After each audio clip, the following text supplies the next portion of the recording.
আসসালামু আলাইকুম ভিউয়ার্স, কেমন আছেন সবাই? তো শুভ সকাল সবাইকে। তো রোদ উঠছে অনেক মাশাল্লাহ। আর এখানে দেখতেছেন বড়ই, এগুলো আমাদের গাছের না অবশ্য, আমাদের গাছেরই বলতে এই পাশে ছোট একটা গাছে ধরছে। তো কিছু পাইছি আর কিছু পাই না, বাচ্চারা খেয়ে ফেলছে হয়তো বা, যা সম্ভব। আর এখানে তো দেখতে পাচ্ছেন বাচ্চা দুটো মাশাল্লাহ, আর আমার নটটা রোদে দিছি, মাশাল্লাহ বলবেন। আর ওই যে দেখেন মাদিটাকে কই রাখছি আমি, মাদিটাকে এখানে রেখে দিছি এক্সট্রা কাপড় দিয়ে ঘুরে একদম, কারণ না হলে পাখিটা নষ্ট হয়ে যাওয়ার সম্ভাবনা বেশি থাকে। এই বিষয়ে বলার জন্যই আপনাদেরকে আমি ভিডিওটা করতেছি। আপনি যখনই পাখি আলাদা করবেন কাপড় দিয়ে ঘুরে রাখবেন। সবসময় বাড়ানো দেখেন আপনি নড়াচড়া করতেছে ও ভিতর থেকে বের হওয়ার জন্য, দেখছেন তো এরকম নড়াচড়া করবে ভেতর থেকে বের হওয়ার জন্য। তো ওই ক্ষেত্রে আপনার কাপড় দিয়ে রাখলে প্রত্যেক পাখি তেমন একটা ক্ষতি হয় না, জাস্ট আপনার পানিটা চেঞ্জ করে দিলে হয়ে যাবে, এতটুকুই আর কি। আর মাদি তো বিশেষ করে লক্ষ্য রাখবেন ডিম ফেলে দিয়ে কিনা। অনেক সময় কি করে মাদি, এটা আমার এটা মাদিটাও ডিম ফেলে দিছিল, তো একটু খেয়াল রাখবেন, এদের বিশ্বাস নাই কখন কোথায় ডিম পারে। আর এ তো আছেই এরকম সিম্পল বসে আছে, এখন কোনো টাকা টাকি নাই। আবার এখন মাদিকে এনে যদি দিয়ে ওর সামনে দেখবেন যে চিল্লাচিল্লি শুরু করছে, হাই কোয়ালিটির।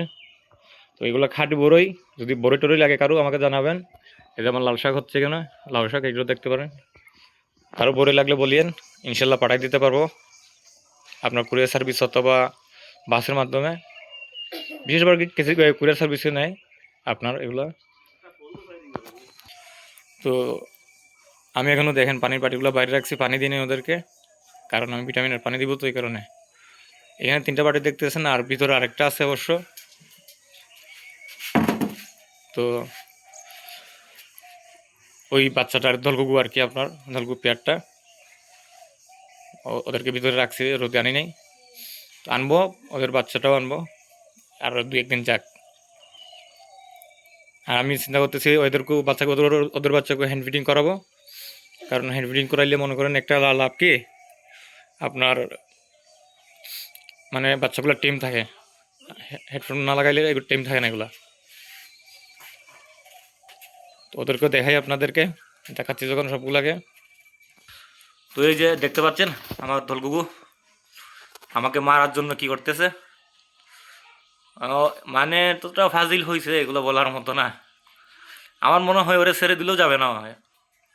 আর দেখেন এখনো খাবার দিই নাই আমি ওদেরকে, খাবারও দিই নাই প্লাস পানিও দিই নাই, কারণ আমি পানিটা ভিটামিনের পানি বলছিলাম না, পানি দিব। আর গ্রিট দিয়েছিলাম, দেখেন আল্লাহর নাম নিয়ে গ্রিট উল্টাই ফেলে, আয় রে গ্রিট তো ফেলতে নিছে, সেটা বড় কথা না।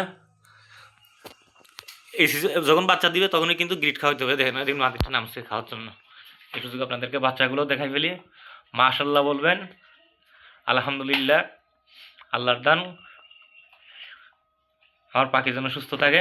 এখানে হচ্ছে একটা নর হবে বাচ্চা, আর ওইটা হবে মাদি বাচ্চা। সবাই ভালো থাকবেন, সুস্থ থাকবেন, আল্লাহ হাফেজ।